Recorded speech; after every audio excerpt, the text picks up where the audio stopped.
Imagine yourself relaxing in the luxurious first class cabin, enjoying your flight when suddenly a flight attendant approaches and says, "Excuse me, but I believe you're in the wrong seat." You've done nothing wrong, your ticket is completely valid, yet she stands there, her cold gaze fixed on you as if you don't belong here. And then things escalate quickly. What happens next? Watch this gripping story unfold. Don't forget to leave a comment below. What would you do in this situation? Hit like and subscribe to our channel so you don't miss more thrilling stories. The large aircraft of Elite Airways slowly rolled down the runway, preparing to ascend into the night sky. The first class cabin, adorned with plush leather seats, bathed in soft golden lighting and carrying the delicate aroma of fine wine, exuded an air of luxury and tranquility.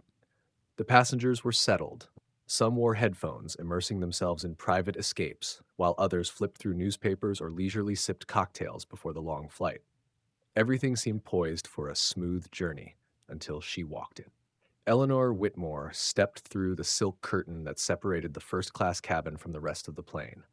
She wasn't loud, nor did she carry an air of ostentation. She was simply a woman dressed in a sleek black suit, her hair elegantly pinned up, her demeanor calm, yet radiating an unspoken authority. She wore no visible designer logos, no extravagant jewelry. But the moment she entered, a few passengers unconsciously straightened in their seats, as if sensing the presence of an unexpected force sweeping through the room. Eleanor moved gracefully toward seat C2A, her seat. As she placed her bag down, a voice spoke up beside her. "Madam, may I help you?" It wasn't the typical courteous inquiry. The voice was cold, firm, lacking the warmth and professionalism expected in first class. Eleanor looked up. Standing before her was Paula Wilkins, the lead flight attendant of the journey. Her blonde hair was tightly pulled into a neat bun, her uniform crisp without a single wrinkle. Lips pressed into a thin line. Paula's gaze held a barely concealed skepticism as she studied Eleanor. Eleanor tilted her head slightly, her dark eyes steady.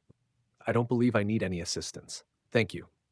She pulled out her seat, preparing to sit, but Paula didn't move.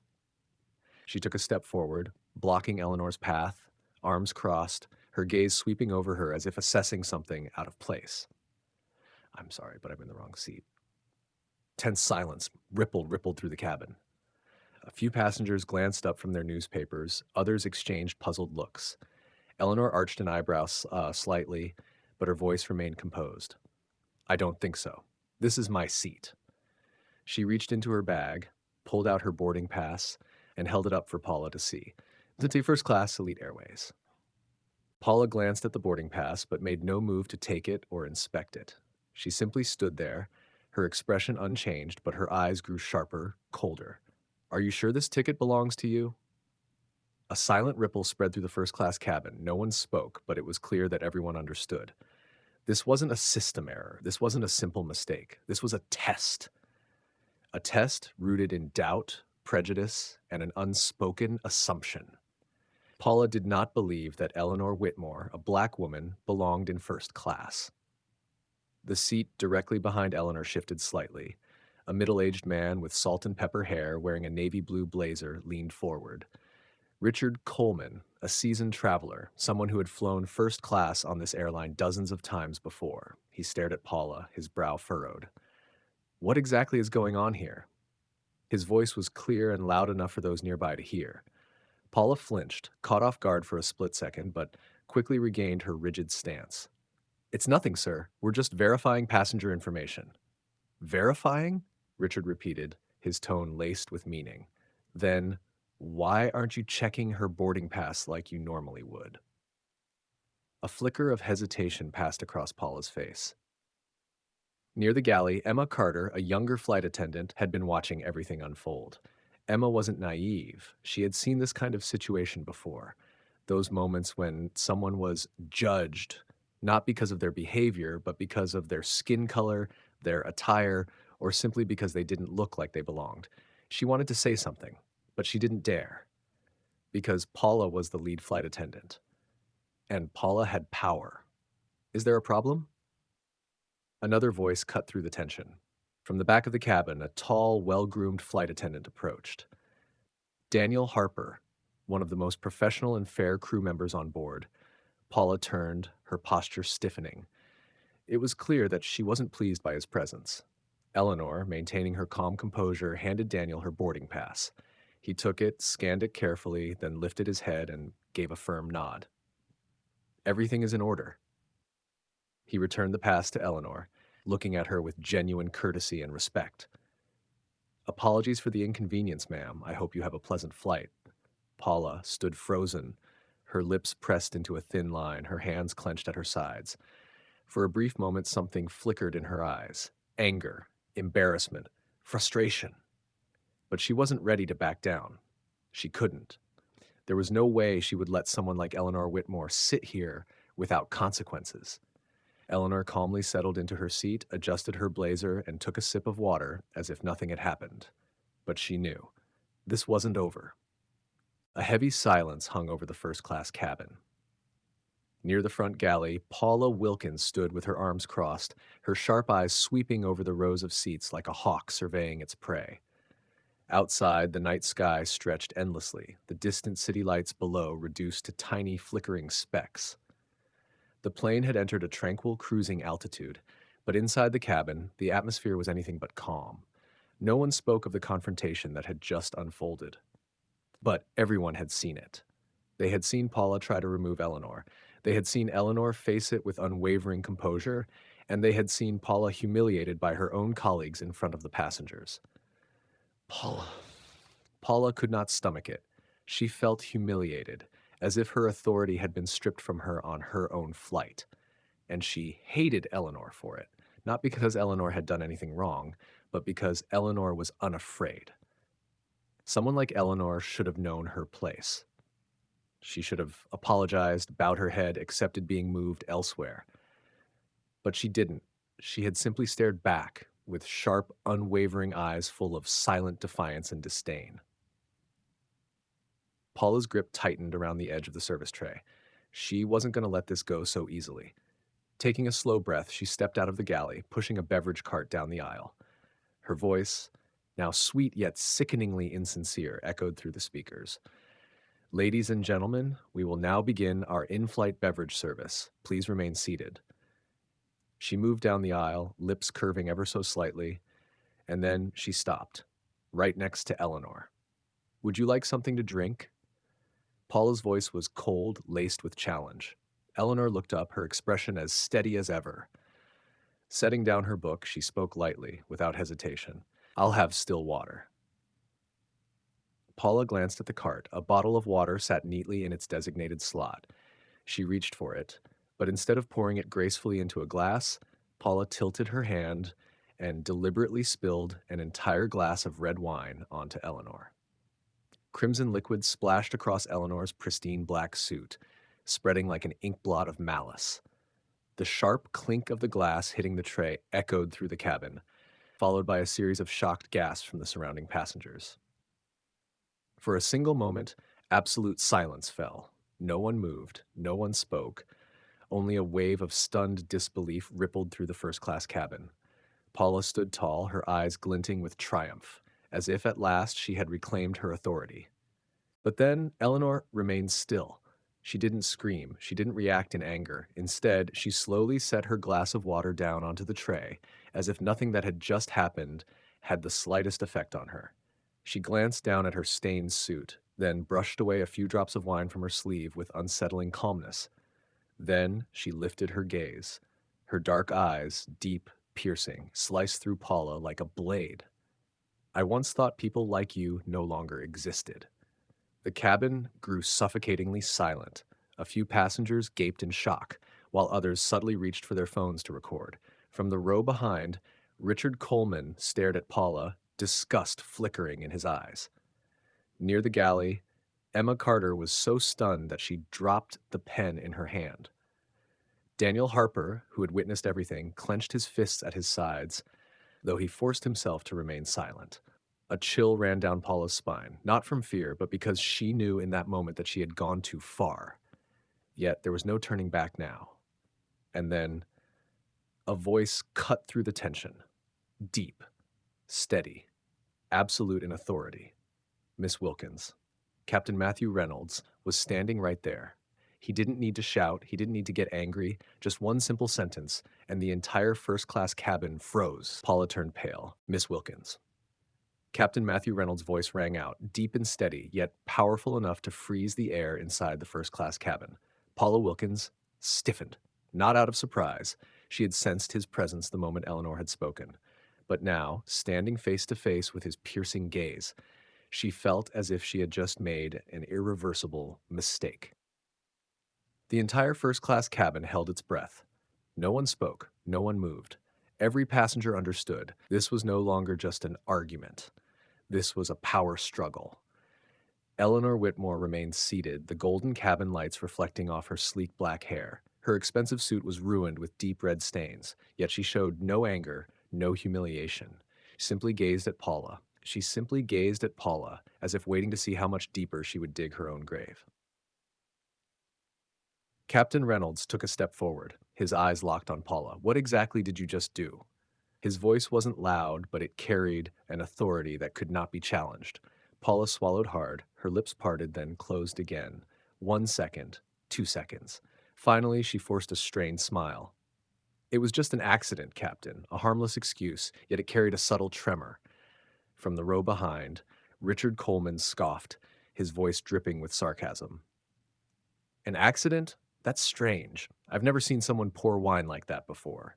A ripple of whispers spread through the cabin. Some passengers nodded knowingly, others exchanged disbelieving glances. Captain Reynolds no longer looked at Paula. Instead, he turned to Daniel Harper, the flight attendant who had checked Eleanor's boarding pass earlier. Mr. Harper. His voice was calm, but his intent was clear. Daniel straightened his posture, adjusting the pin on his uniform before nodding. Yes, Captain? I need confirmation. Captain Reynolds' gaze locked onto Paula. Does this passenger have a valid boarding pass? Daniel didn't hesitate. Yes, Captain. Does she have the right to sit here?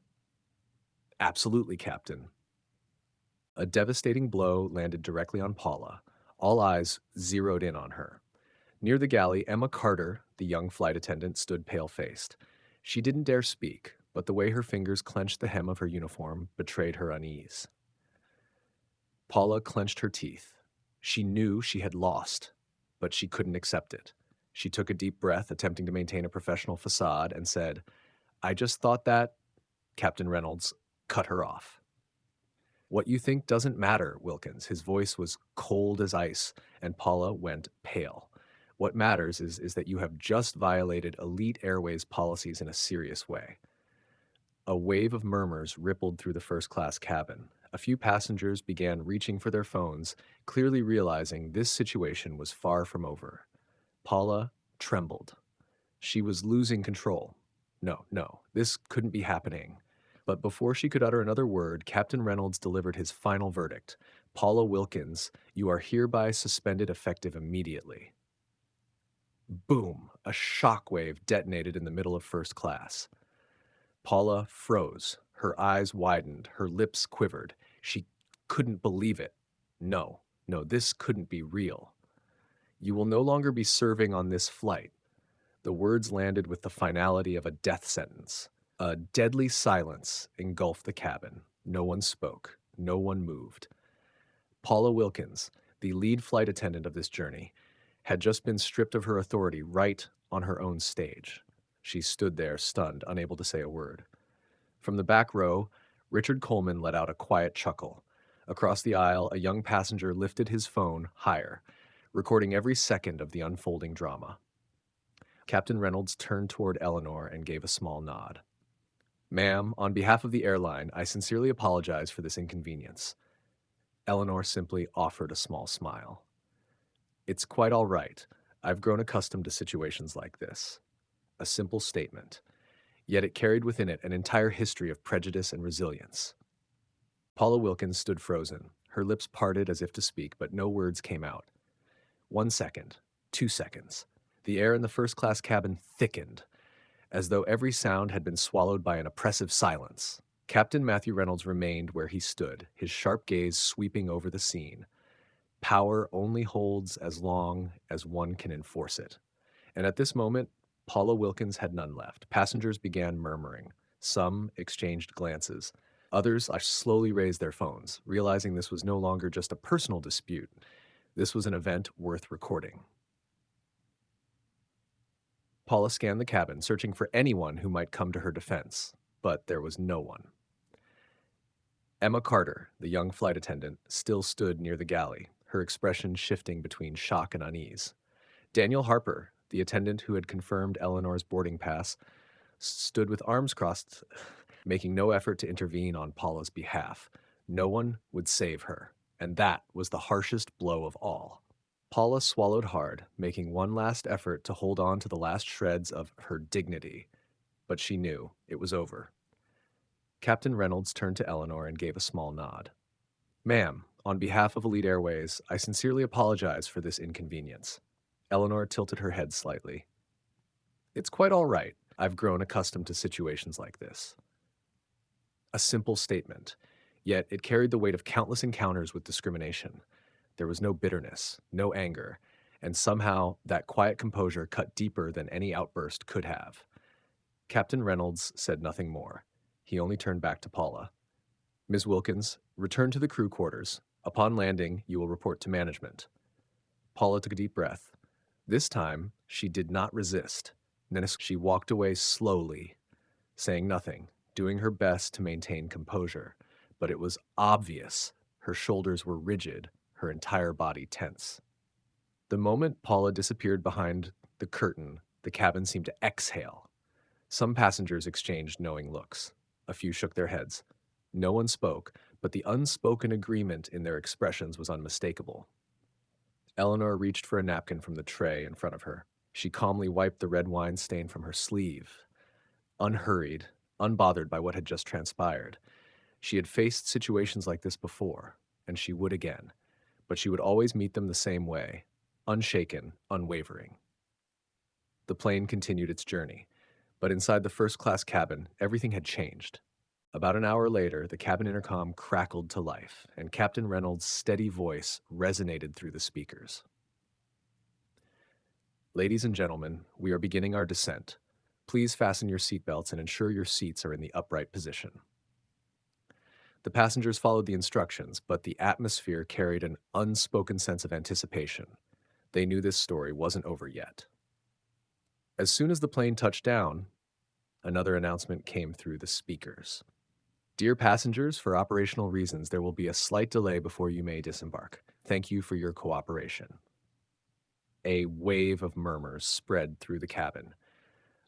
Those who understood what was happening immediately turned toward the front. Then they saw them. Two airport security officers stepped onto the plane. The air turned heavy, electric with tension. Eleanor remained seated, her expression mildly amused but completely unsurprised. She had expected this. Moments later, Paula Wilkins emerged from the crew area. She had removed her flight attendant's uniform jacket, leaving only a crisp white blouse and a fitted pencil skirt. But her clothes were irrelevant now. What truly captured everyone's attention was her pale face and frantic eyes. One of the security officers stepped forward, his voice professional yet unwavering. Ms. Wilkins, you need to come with us. Paula's lips parted, about to protest. But before she could speak, a nearby passenger, the one who had recorded everything, raised their phone. The screen clearly displayed a video of the entire incident. They tilted their heads slightly. Would you like to see the footage? Their tone was calm, yet laced with unmistakable intent. Paula went ghostly pale. She knew. There was no defense, no argument, no way to twist the truth. Slowly, she lowered her eyes and then turned to follow the officers. The moment Paula disappeared through the cabin doors, a single clap echoed from the back of the plane. At first, just one, then another and another, until the entire first-class cabin erupted into applause. Eleanor remained seated, watching the people around her. She didn't need anyone to applaud for her. But this time, she understood. They weren't clapping for her. They were clapping for what had just happened, for justice finally being served, for a moment that felt right. She stood, retrieved her bag, and walked off the plane without looking back. Because in the end, what needed to happen had happened, and what needed to be removed had been removed.